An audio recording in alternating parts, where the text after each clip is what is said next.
This should be my type of thing, but is it really? Welcome to Reinventing Does Music, where today we're looking at the 9th studio album from the band Pantera called Reinventing the Steel. This is another commission from my friend Rod, and it's time for some more metal, of course, with the subject being a band I've pretty much done all I could to ignore for the longest time. I'll start things by saying that what I've heard from Pantera before this album was just largely unimpressive, more so on a personal level than a critical one, but all the same, I wanted to give this a shot because A, it's a commission, B, fuck it, second chances. Vulgar Display of Power always felt like an overhyped album, and I could never really vibe with Walk or Cowboys from Hell. The band became one that I just did all in my power to avoid and ignore for the simple fact of me not vibing with their sound. But like I said, Rod did pay me for a review before. That took a while, so now I'm doing this makeup review. So hey, here we are. It's my duty, my obligation, and surprisingly a bit of a treat for me to review this album from a band I previously had nothing positive to say about.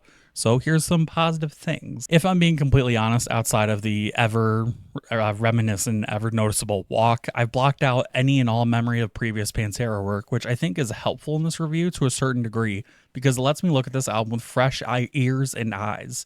But I have to say, there is a lot of palpable feeling in the early goings of Reinventing the Steel here. The kickoff track of Hellbound does feel like it drags a little for only being just shy of 3 minutes, but when Goddamn Electric comes in, the album starts to show its strengths in living color. Above all else, the guitar work is what I gravitate towards for likable pieces of the puzzle, and Dimebag Darrell wastes no time in giving you some shit to bob your head to. Kerry King is also applying some of his craft, with the Slayer injection feeling very at home within the Pantera machine. And overall, this song made me go back time and time again and honestly wonder why I so heavily disliked this band. Was it for songs that relied on repetition to keep listener interest like Hellbound? Who knows? Because these longer songs like Goddamn Electric make me want to turn things up to 11 and let Philip Anselmo yell and holler all at once. Admittedly, Philip is probably my least favorite member of the band, with his voice never feeling really too enjoyable, but he does have a couple of moments where his specific style makes for a good time. More hushed moments like on bridges of Goddamn Electric, the steady yells that border on growls and Yesterday Don't Mean Shit.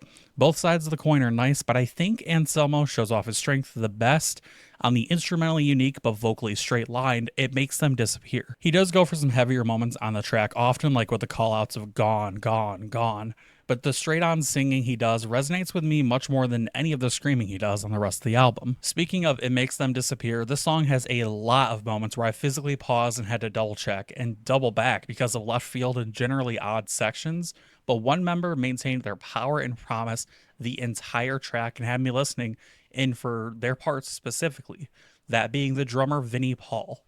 Vinny is a juggernaut on the tin and cymbals for sure, but he outdid even Dimebag on the song in terms of just standing out with the switch-ups and power behind even quick hi-hat hits. Death Rattle is my personal favorite Paul track, with the drums sounding largely samey looking at the rest of the album both before and after it, but the song itself is just strong in general for the pure adrenaline and lack of pauses on momentum where the drumming thrives. Nothing is better than back and forth guitar chugs on top of drum kicks, and this song is a combo for success. Honestly, outside of my genuine dislike for Anselmo's vocals in particular, the whole band here does solid work except for one person, Rex Brown on bass.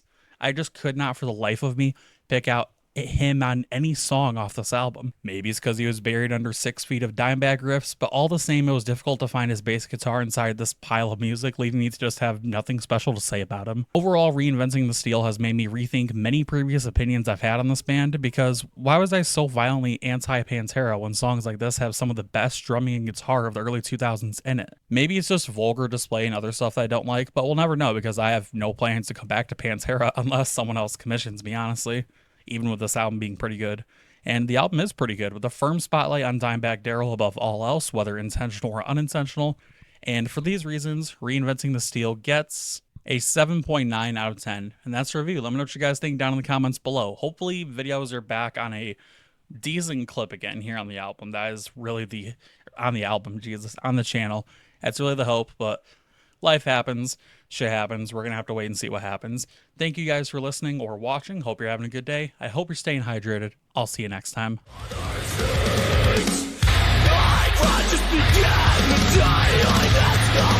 I